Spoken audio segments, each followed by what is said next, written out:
এটা কি? তোমরা কি তুমি রেডি হয় নামনি কেন? যেটা বলো, তুমি নাকি 10-15 মিনিট ধরে নিচে ওয়েট করতেছো, তাই তো আমি তাড়াহুড়া করে নামলাম। মিথ্যা কেন বলছো নীল? ওই পিচ্ছি তো চা হাতে তোমার কাছে গিয়েছে আরো 15 মিনিট আগে। তুমি সেই চা খেয়ে হেলে দুলে নামলা, এটার নাম তাড়াহুড়া? তো তাড়াতাড়ি যাও। আমি আসতেছি তাড়াতাড়ি। তো সকাল সকাল আমার মেসেজ সামনে, আরে তো সুযোগ। কেন, আমার কি আসতে মানা? কোনোভাবে তোমাকে ডিস্টার্ব করেছে নীল? তুমি আমাকে ডিস্টার্ব করবা কেন? আমি তোমাকে ভালোবাসি। তুমি কি শুধু আমাকেই ভালোবাসো নাকি অন্য কাউকেও ভালোবাসো? বাসি এই ইট কাঠে গাথা শহরটাকে অনেক ভালোবাসি। না, এটা তোমার জন্য। দেখো তো শার্টটা কেমন হয়েছে। বাহ, নীলের জন্য নীল শার্ট খুব সুন্দর হয়েছে, থ্যাংক ইউ। তুমি কি প্রায় এখানে খাও? এইখানে মানে কি?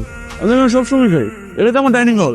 আমি এখানে না আসলে কখনো বিশ্বাসই করতাম না যে এই খাবার এত তৃপ্তি নিয়ে খাওয়া যায়। পরিচিত খাওয়া আছে, সে মোটা রুটি আর ছোলা করে বিক্রি করেন, অ্যামেজিং। আর আমার যখন টিউশনি টাকা দিতে লেট করে ওরা, তখন খাওয়াই আমার একমাত্র ভরসা। তোমাকে একদিন খাওয়া। থাক, আমার আর ঝোলাগুল খেতে হবে না। কতবার বললাম ট্রিটটা আমি দিই, একটা রেস্টুরেন্টে বসি, কথাই শুনবো না। আসলে হয়েছে কি, আজকে ঢাকায় আসলাম, আমার 4 বছর পূর্ণ হলো। আর ঢাকা আসার পর থেকে যত ভালো ভালো রেস্টুরেন্টে খেয়েছি, সব জায়গায় তুমি ট্রিট দিয়েছো। কিন্তু আজকে কেন যেন মনে হল আমি তোমাকে ট্রিট দিই। আর এই বিল্লান আমার দোকান ছাড়া অন্য কোথাও ট্রিট দেওয়ার মতো আমার অবস্থাও নেই এই মুহূর্তে। মন খারাপ করো না, আমাকে বরং একদিন নিয়ে যাও তোমার ওই খালার কাছে রুটি খেতে। দেখো, অনার্সের ফাইনাল রেজাল্টের পর সবকিছু বদলে যাবে। আমার বিশ্বাস তুমি খুব ভালো একটা চাকরি পাবে। যদিও মাঝে মাঝে তোমাকে নিয়ে আমার ভয় হয়, হঠাৎ করে কি জানি হয় আর তুমি পুরো লাইফ নিয়ে উদাসীন হয়ে যাও। বরং আমরা উঠি আজকে, তুমি আমাকে রিক্সা নিয়ে ঘুরে বেড়াবো আর কথা হবে আমাদের অনেক। তোমার কথা শুনতে আমার ভীষণ ভালো লাগে। বিলাল মামা, বিলটা দাও। বিল লাগবে না আজকে। কেন বিল লাগবে না কেন? আজকে আপনার বার্থডে, তোমার বার্থডে ভুললাম না কখনো, তাই না? মনে রাখবো না, আপনি আমার 4 বছরের কাস্টমার। ঠিক আছে।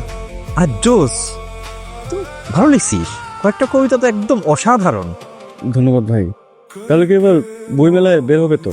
আগে ফান্ডের অবস্থা দেখি, বাজারের অবস্থা তো বুঝতেছস একদম মরা, কেউ টাকা দিয়া বই কিনতে চায় না। তারপরেও লিস্টে নাম রাখছি, দেখি কি করা যায়। তুই সেই সকালে বের হয়ে বিকেলে ফিরলি, এদিকে তোর বাবা গাল ফুলে বসে আছে। এদিকে তোর বাবা সকালবেলা বাজারে গিয়ে পোলার চাল, খাসির মাংস, দেশি মুরগি সব নিয়ে আসছে, এনে নিজের হাতে রান্না করেছে। ভেবেছিল যে সবাই মিলে দুপুরবেলা একসাথে খাবো। তুই তো ফোনটা একবার ধরলে পারতি, কতবার তোকে ফোন করলাম, তোর বাবা রাগ করে খাইয়ে নাই। আর সত্যি একদম মনে ছিল না। এক কাজ করি, আমি বাবাকে ডেকে নিয়ে আসি, তুমি খাবারগুলো গরম। সরি বাবা, আজকে আসলে আমার একটা ফ্রেন্ডের বাড়িতে ছিল। ও তো ঢাকায় একা থাকে, মা গ্রামে থাকে, খুব মন খারাপ হচ্ছিল ওর। তাই আমি গিয়েছিলাম যাতে করে আজকের এই বিশেষ দিন ওর মনটা একটু ভালো থাকে। কিন্তু আমি কি করে বুঝবো বলো যে আমার বাসার বুড়ো ছেলেটার যে মন খারাপ হয়েছে? তাহলে তো আমি যেতামই না। তুই কি জানিস তোর ভেতরে তোর দাদির একটা ছায়া আছে? জানি, মেয়েরা বড় হলে তাদের বাপের কাছে মা হয়ে যায়। এখন উঠবে তুমি? আসসালামু ব্যস্ত নাকি? ওয়ালাইকুম আসসালাম। তোমার তো দেখাই পাওয়া যায় না, 3 মাসের তো ভাড়া বাকি। তোমার চিন্তা করতে করতে তো আমি কখন জানি কবিতা হয়ে যায়। খুবই লজ্জিত। আমি কয়েকদিন পরে টিউশনের টাকাটা পেয়ে আপনার ভাড়াটা আমি দিই। আগে তো অনেক বকাবকি করছি, অনেক আজে বাজে কথা বলছি। আজকে কি সুন্দর সুন্দর করে কথা বলছি। আমি একটা নিয়ত করছি, তোমার সাথে আমি আর আজে বাজে কোনো কথা বলবো না, বকাবকি করবো না। এতে যদি কাজ হয় হবে, না হলে আগামী মাসে তুমি আমার বাসাটা ছেড়ে দেবা। আর তোমার কাছে যে 3 মাসের টাকা পাবো, এটা তোমার দেওয়া লাগবে না, এটা মাফ করে দিলাম। চাচা, আপনি আমাকে আর কয়েকটা দিন সময়। মামুন, এক কাপ চা দাও তো। আপনার আগের বিল কি আগের বিল করতেছো? সামনে কি ভালো দিন আসবে নাকি? সামনে আমার বই প্রকাশ পাইতেছে, দাও চা দাও। আপনি কি কবি? শখে লিখি আর কি মাঝে মধ্যে। ও, শৌখিন কবি। আমি পথকবি ভাবলো। আপনি কি আমার একটা লেখা কবিতা শুনবেন না? যদি টাকা লাগে তুমি আমার থেকে নিয়ে যাও, সমস্যা নেই। আমার তোমার থেকে আর টাকা নিতে ভালো লাগে না। তুমি বিষয়টা কিভাবে দেখছো কেন? আমি তো খুব স্বাভাবিকভাবেই দেখি। দেখো, তোমার আর আমার মধ্যে লেনদেনের যে সম্পর্কটা, সেটা একদমই আলাদা। আর তুমি নিজেও কিন্তু অনেক আলাদা একটা ছেলে। সেজন্যই আমি তোমার সাথে প্রেম করছি। আর আমি বিশ্বাস করি মানুষের সব দিন একরকম যায় না। তোমার জীবনের সূর্য নিশ্চয়ই উঠবে, তোমার লাইফটা অনেক পজিটিভিটিতে ভরে উঠবে। আমি শুধুমাত্র সেই দিনটার অপেক্ষায় আছি। মা, কি রে, বাবাকে আমার জন্য নতুন শাড়ি কিনে এনেছে। তোর বাবা আজকে ভীষণ খুশি। কেন? ওই যে তোর বাবার ছোটবেলার বন্ধু আছেন ইমতিয়াজ সাহেব, উনি দেশে ফিরেছেন।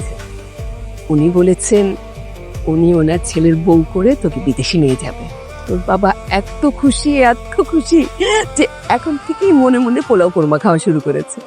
কিন্তু মা আমি তো বিয়েটা করতে পারবো না, কারণ আমি আরেকজনের প্রতি কমিটেড। বলছিস প্রেম করিস? তোর বাবা তো এটা কল্পনাই করতে পারবে না। কেন, আমি কি মানুষ না? তুই মুখ বুঝে বিয়েটা করে ফেল না। তোর বাবা এত খুশি হয়েছে, সে সেই ব্যাপারটা নিতেই পারবে না মা। তুমি আমাকে বলছো বাবার খুশির জন্য সারা জীবন আমার সাথে আমাকে কম্প্রোমাইজ করতে? আনবিলিভেবল, আমি পারবো না। আমার সাথে কথা বলে লাভ নেই। নীল ভাই আবার আসছে। বসো। বাবা আমার বিয়ে ঠিক করেছে, এটা নিয়ে বাবার সাথে রাগারাগি হয়েছে, আমার ভীষণ মন খারাপ হয়ে গেছে, তাই আমি চলে আসছি বাসা ছেড়ে। তুমি খাইছো কিছু? এই কথা শুনে কারো গলা দিয়ে খাবার নামে? আচ্ছা আমি বুঝতে পারছি, আগে আমরা কিছু খেয়ে নিই। আমি খিচুড়ি রান্না করছি, একটা ডিম আছে, ওটা ভাজি করে আমি নিয়ে আসতেছি।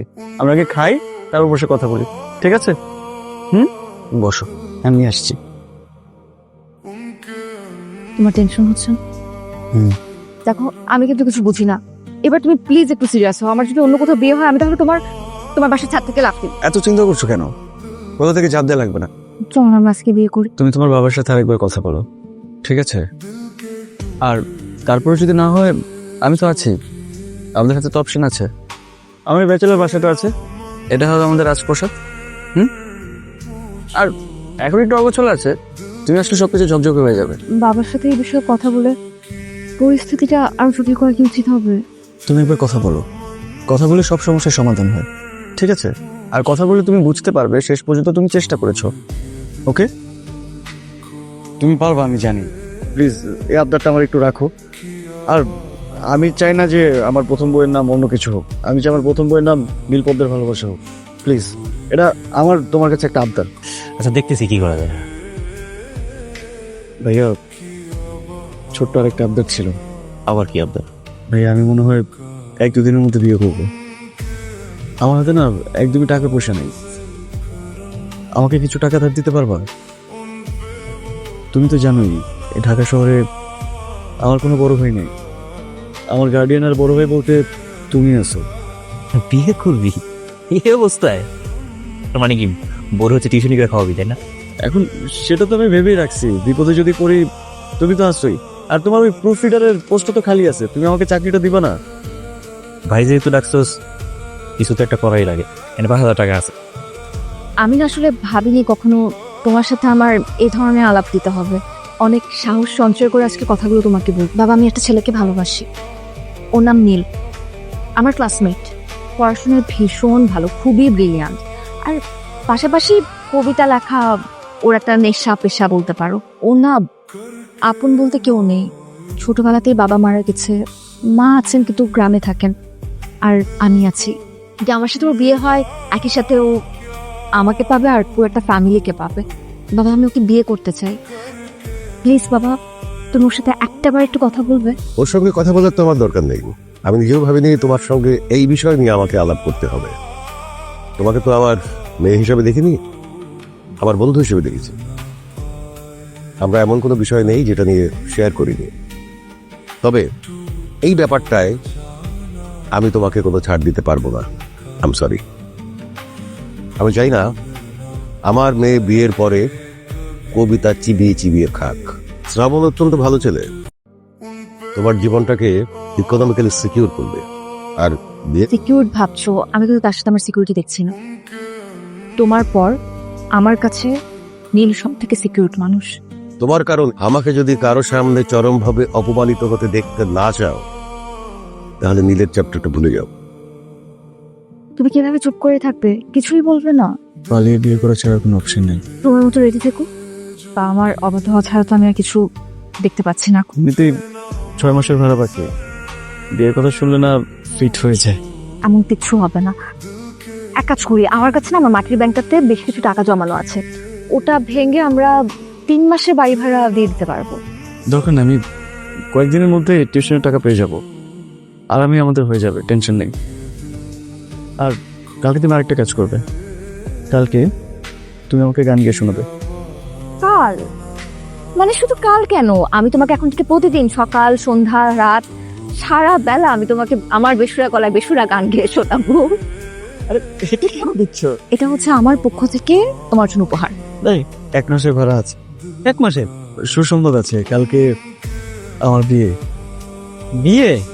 জি। বাহ, খুবই ভালো খবর। তো এই টাকাটা পরে দিতে তো পারতা। না না চাচা, কি বলে? আমার না অনেক পুরনো দিনের কথা মনে পড়ে গেল। তোমার চাচারে বিয়ে করে আমি এই বাড়িতে উঠছিলাম। ব্যবসা আমার খুব ভালোই চলতেছিল, পরে পুরো বাড়িটা কিনে নিলাম। তা তুমি যে বিয়ে করছো, চাকরি বাকরির কোনো ব্যবস্থা হলো?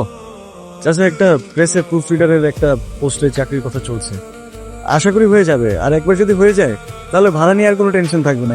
বাবারে, আল্লাহ যা দিও না। ভাড়া টাকা দিতে পারো না, আমি অনেক বকাবকি করি, কিন্তু আমি মানুষটা তো খারাপ না। তুমি সংসার শুরু করো, আমি যতটুকু পারি আমি তোমার সাথে আছি। আমার হাতে অপশন থাকলে আমি তো এভাবে পালায় বিয়ে করতাম না। তুমি শুধু বাবাকে ম্যানেজ করো প্লিজ। বাবা তোমাকে কি দিতে পেরেছে কি দিতে পারেনি, কিন্তু আমার থেকে সব থেকে হ্যাপিয়েস্ট কাপল হচ্ছে তোমরা। দেনা পাওয়ার হিসাবটাই কি সব? একটা মানুষ আমাকে ঠিক কতটুকু হ্যাপি রাখতে পেরে সেটা বেশি ইম্পর্ট্যান্ট। আচ্ছা ভাইয়া, একটু নীলকে ডেকে দাও না। ভাই তো কালকে রাতে ব্যাগ ট্যাগ গুছে তালা মারা মেরে গেছে গা। আমি তো কাপ নিতে এসেছি। নিজেকে হাতটা নিচে। এখন কি একটু ভালো লাগছে? বাবা, কত তুই আসছিস মা? তুমি ঠিক ছিলে বাবা।